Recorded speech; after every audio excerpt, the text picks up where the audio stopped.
प्रश्न 11, कौन सा कथन सत्य है और कौन सा असत्य है। इसमें हमें सत्य लिखना है या असत्य बताना है, कौन सा सच है या झूठ है। चलो, तो 1 नंबर क्वेश्चन में है हमारा 10a का मान सदैव 1 से कम होता है, ये सच है कि गलत है, ये हमें साबित करना है। चलो हम इधर करते हैं। तो हम जानते हैं कि यहाँ पर जो है एक त्रिभुज ले लेते हैं। चलो, त्रिभुज में हम जानते हैं जी कर्ण हमारा क्या होता है जी, सबसे बड़ा होता है। ये आधार से भी बड़ा होता है और लंब से भी होता है बड़ा, ठीक है जी। ये आधार, ये लंब मान लेते हैं, ये लंब आधार, ये कुछ भी रहेगा, इन दोनों से क्या होगा, ज्यादा रहेगा। ये चाहे 4 रहेगा, ये 5 रहेगा, ठीक है। ये 4 5 ले लिए, या 6 रहेगा, ये मानते हैं कितना 3 रहेगा। ये दोनों से ज्यादा रहेगा, हमेशा बड़ा रहेगा कर्ण, ठीक है। यहाँ पर लेकिन कुछ भी हो सकता है, समझ गया बात। तो यहाँ पर बोल रहा है कि 10a का मान सदैव 1 से कम होता है। चलो 10 का फॉर्मूला क्या होता है, 10a का मान क्या होता है, 10 का फॉर्मूला tan थीटा बराबर क्या होता है, लंब बट्टे आधार। चलो, तो लंब बट्टे आधार करेंगे हमेशा, ठीक है। तो 4 बट्टे अगर 5 करेंगे हम, ठीक है जी, 6 बट्टे 3 अगर करेंगे तो 5 से अगर भाग देंगे इसमें तो कितना हो जाएगा, 0 पॉइंट कुछ कुछ आएगा। लेकिन 3 से भाग देंगे यहाँ पर कितना कितना कट कर हो जाएगा, 2। कभी हो सकता है यहाँ पर मान चलो 5 बट्टे 4 आएगा, ठीक है जी। 5 अगर 4 से भाग देंगे तो 1 पॉइंट यहाँ पर कुछ कुछ आएगा। तो यहाँ पर क्या बता रहा था कि 1 से जो है इसका मान 10a का मान क्या होगा, 1 से कम होगा। लेकिन यहाँ पर देख रहे हैं 10 का जो मान है कभी 1 से ज्यादा भी हो रहा है, कभी 1 से कम भी हो रहा है। लेकिन यहाँ पर बोल रहा है सदैव, सदैव मतलब हमेशा, हमेशा जो है 1 से कम होता है। तो ऐसा इसका मान क्या है, गलत है, ये असत्य होगा। 10a का मान कभी बड़ा भी हो सकता है 1 से, कभी छोटा भी हो सकता है, कभी 1 भी हो सकता है, समझ गया। 1 भी होता है। 1045 का मान जानता है, 1045 का मान कितना होता है, 1 होता है। तो 1 भी होता है, लेकिन यहाँ पर क्या बोल रहा है 1 से कम होता है हमेशा। 1 से कम नहीं हो रहा है, 1 भी तो हो रहा है जी, कभी कभी 1 से ज्यादा भी होगा।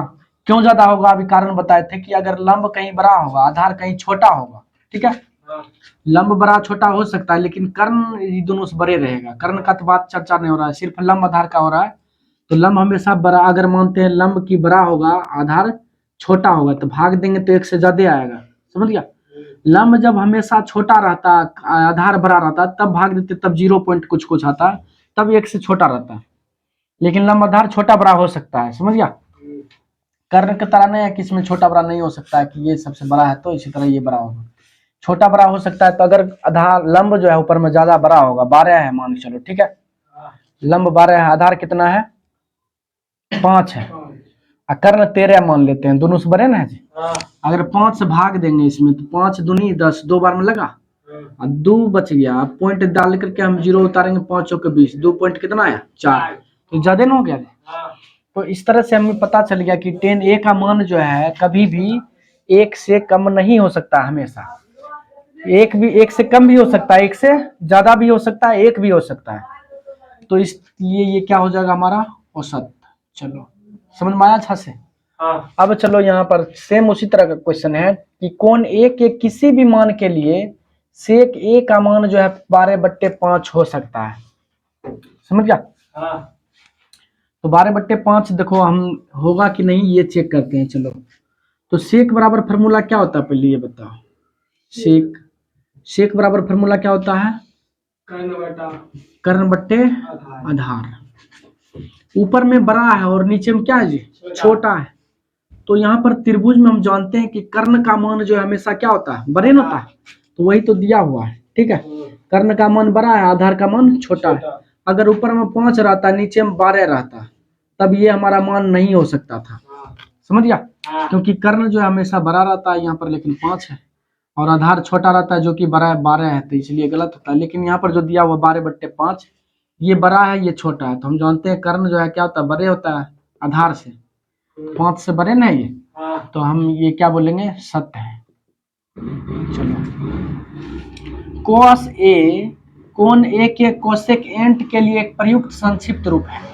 तो इसका एक तुमको नाम भी बता रखे थे, cos का जो पूरा नाम क्या है, cos का पूरा नाम क्या है, कोसाइन, कोजाइन, समझ गया। कोसाइन भी कितना बोलता है, कोजाइन भी बोलता है।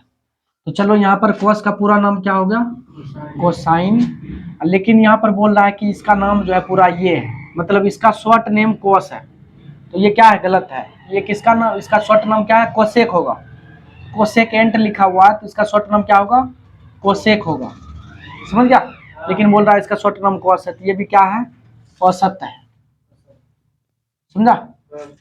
अब अगला देखते हैं, क्वॉट ए जो लिखा हुआ है, ये बोल रहा है क्वॉट और ए का गुणनफल है, ये दोनों का गुणनफल है क्वॉट ए, तो ये गलत है, ये दोनों का गुणनफल नहीं है। अगर क्वॉट में हम 5 से गुना करते थे, पीछे याद रखा या ध्यान दिया होगा, 5 से अगर गुना करते हैं तो ये कितना लिखा था, 5 क्वॉट लिखा था, नहीं लिखा था जी, इधर जो भी एंगल रहता है इस तरह, ये अंक वाला जो है पहले लिखते थे। लेकिन यहाँ पर बोल रहा है ये जो है गुणनफल है, तो ये क्या है, गलत है। ये जो है एंगल है, क्वॉट के आगे जो रहता है ना, ये एंगल दिखाता है कि कोण कितना है, 20 डिग्री, 30 डिग्री, समझ गया। 0 डिग्री, -2 डिग्री, माइनस में भी जाता है, प्लस में भी जाता है, 0 भी हो सकता है। तो यहाँ पर ये एंगल दिखा रहा है कि कितना का एंगल बन रहा है, समझ गया। तो ये क्वॉट और ए का जो है बीच में गुणनफल नहीं है, समझा। तो ये भी क्या है हमारा, औसत है। अब लास्ट क्वेश्चन है कि 5वां, किसी भी कोण के लिए साइन थीटा बराबर 4/3 हो सकता है। सेम ऊपर दोनों जो क्वेश्चन समझाए थे उसी तरह ये क्वेश्चन है कि साइन थीटा बराबर 4/3 हो सकता है या नहीं। तो साइन थीटा का फॉर्मूला क्या होता है, लंब बटे कर्ण। हम जानते हैं कि कर्ण बड़ा होता है, लंब क्या होता है, छोटा।